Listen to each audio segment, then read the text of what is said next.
রবীন্দ্রনাথ ঠাকুর। মনে করো জানো বিদেশ করে মাকে নিয়ে যাচ্ছি অনেক দূরে, তুমি যাচ্ছ পালকিতে না চড়ে, লজ্জা দুটো একটু ফাঁক করে। আমি যাচ্ছি রাঙা ঘোড়া করে, টক বগিয়ে তোমার পাশে পাশে। রাস্তা থেকে ঘোড়ার ঘুরে করে রাঙা ধুলোয় মেঘ উড়িয়ে আসে। সন্ধ্যে হলো সূর্য নামতে, এলেন যেন জোড়া দিঘির মাঠে, দ্রুত করে যেদিক পানে চায়, কোনোখানে জনমানব নাই। তুমি যেন আপন মনে তাই ভয় পেয়েছ, ভাবছো এলেন কোথায়? আমি বলছি ভয় পাও না মাতো, ওই দেখা যায় মরা নদীর সোতা, চরকাটারে মাঠ পড়েছে দেখে, মাঝখানেতে পথ গিয়েছে দেখে, গরু বাছুর নেই কোনোখানে, সন্ধে হতে গেছে গায়ের পানি।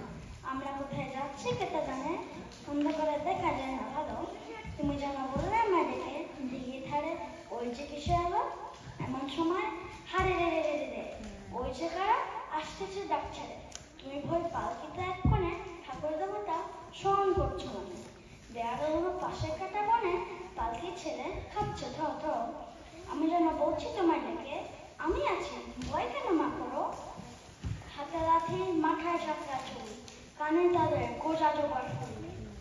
আমি বলি দাঁড়া খবরদার, এক পা আগে আসিস যদি আর, এই চেয়ে দেখ আমার তলোয়ার, টুকরো করে দিব তোর ছেলে।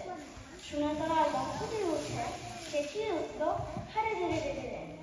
তুমি বললে যাস না খবরে, আমি বলি দেখো না চুপ করে, ছুটিয়ে ঘোরা গেলেন তাদের মাঝে, ঢাল তলোয়ার ঝনঝনিয়ে বাজে।